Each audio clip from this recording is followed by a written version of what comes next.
ሃይማኖት በሚመለከት ለተነሳው ጥያቄ ኢትዮጵያ የሃይማኖቶች ሀገር ናት። ሃይማኖት በጣም አስፈላጊ ጉዳይ ነው።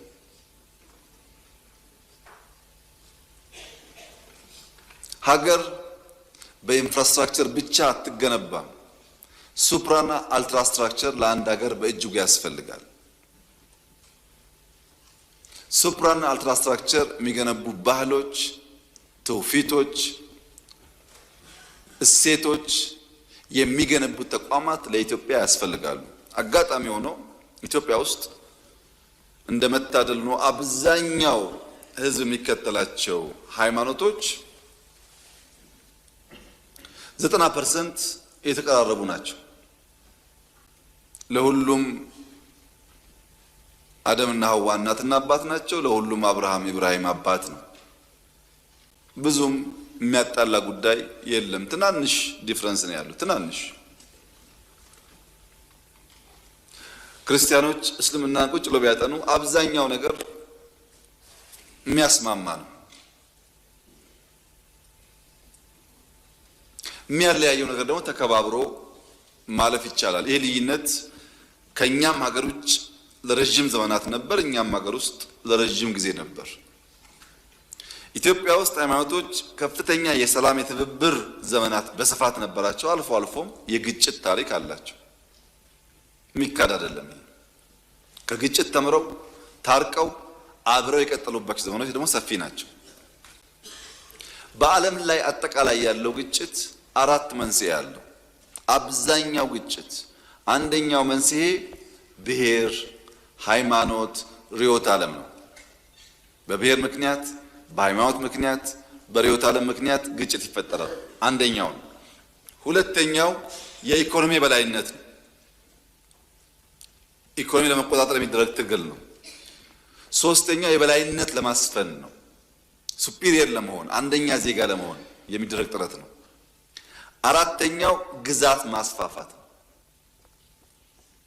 እነዚህ ግጭቶች ግን አብዛኛው የሚደበቁት ሃይማኖትና ብሔር ውስጥ ነው። ግዛት ላስፋፋ ነው የሚል የለም።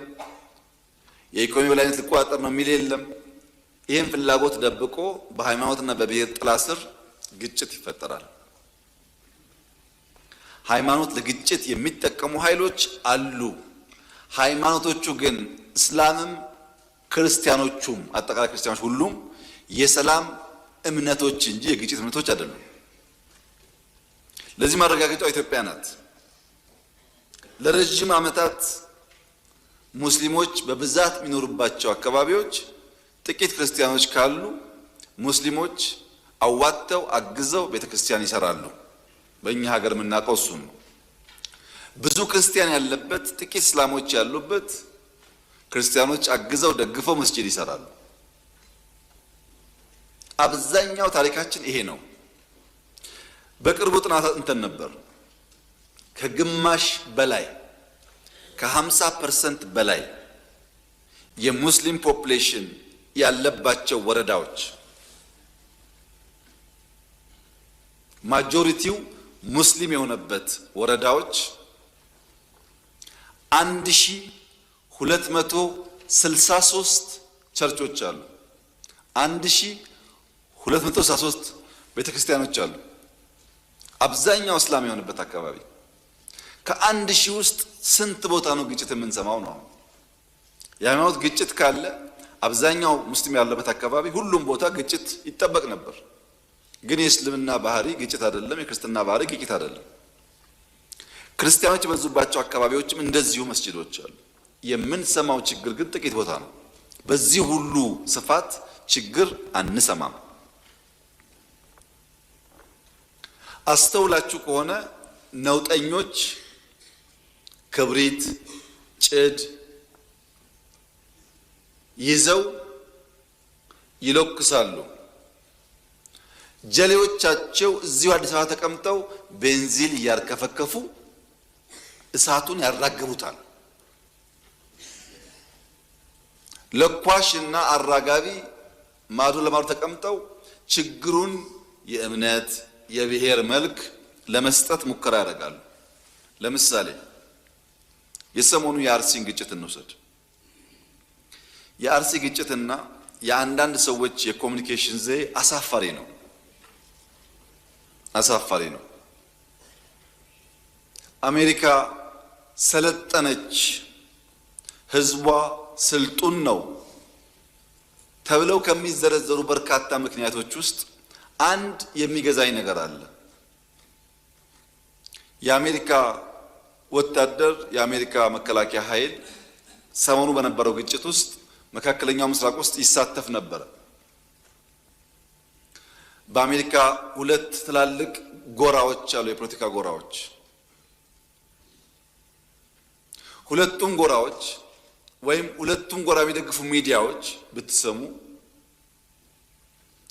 ጀግናው የሀገር መከላከያችን ለአሜሪካ ትልቅነትና ህልውና ዋጋ የሚከፍለው መከላከያችን ግን የማይረባው መንግስታችን ነው የሚሉት።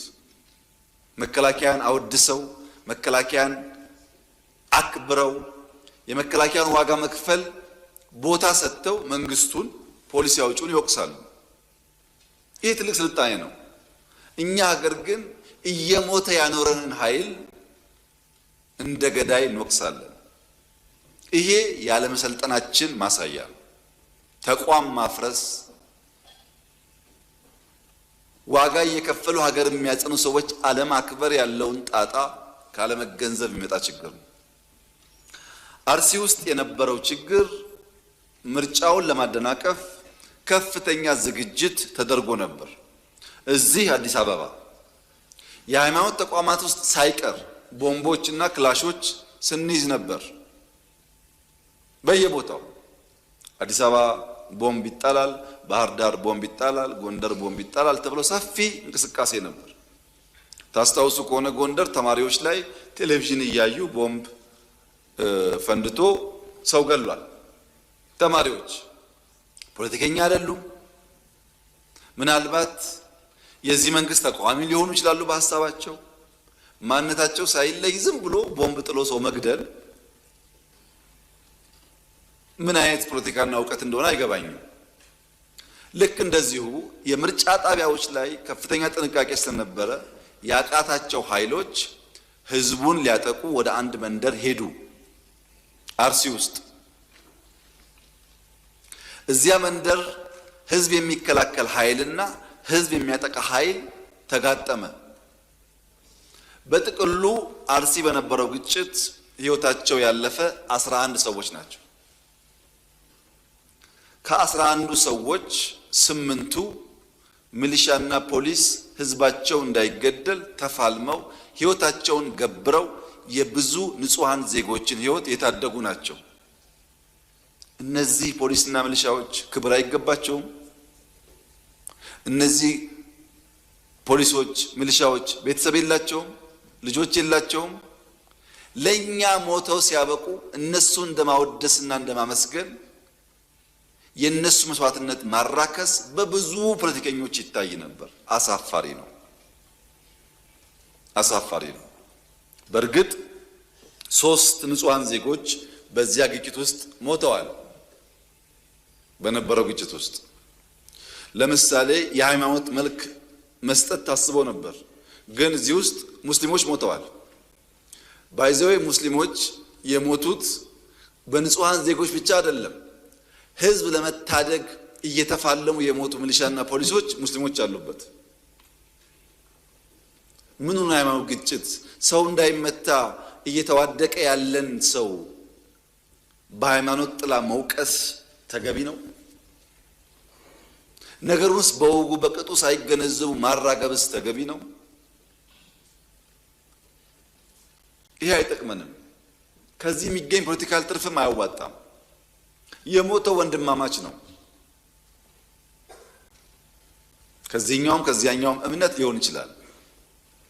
ግን ውጊያው የእምነት ሳይሆን ሽፍቶች ሰው ገለው ሰው አፈናቅለው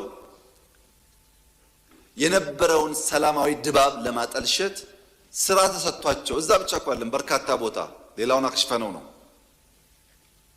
ያደረጉት ሙከራ ውጤት ነው። በዚያ ቦታ ላይ ህዝባቸውን ለመታደግ መስዋዕትነት ለከፈሉ የፖሊስና ሚሊሻ አባላት የተከበረው ምክር ቤት ክብር እንዲሰጥልኝ በትህትና እጠይቃለሁ።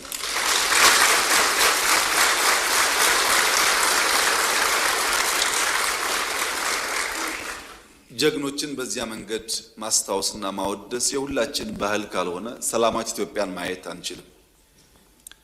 በዚህ ጉዳይ የተሳተፉ 22 ተጠርጣሪዎች በሕግ ቁጥጥር ስር ይገኛሉ። በርካታ የአባባሱ ሰዎችም እንዲሁ ተይዘዋል። የተፈናቀሉ ከ90% በላይ ተመልሰዋል። የቀሩትን በቅርቡ ይመለሳሉ። በነበረው ግጭት ሸሽተው የወጡ ሰዎች ነበሩ። እነሱ ወደ ቦታቸው ይመለሳሉ። በዚሁ አጋጣሚ ማስጠንቀቅም አደራማት የምፈልገው አዲስ አበባ ተቀምጣችሁ ጫት እየቃማችሁ በሌላችሁበት ቦታ በሶሻል ሚዲያ የምታራግቡ ሰዎች ጥንቃቄ አድርጉ። እዚህ ሆኖ ባላጣራ ጉዳይ የሚያራግብ ሰውንና እዛ የሚጋጨውን ሰው ለይተን አናይም። የምታውቀውን ያየኸውን የመንግስትም ጥፋት ከሆነ ግለጥ፣ ችግር የለውም። የማታውቀውን ያልነበርክበትን ቦታ እስላም ነው፣ ክርስቲያን ነው፣ አማራ ነው፣ ኦሮሞ ነው እያልክ የግሩፕ ጨዋታ መጫወት ግን አስፈላጊ አይደለም። በጥቅሉ ስለሚጎዳን ጥንቃቄ ብታረጉ ጥሩ ነው። አጋጣሚ ሆኖ ስለተመረጠን ማለት ነው።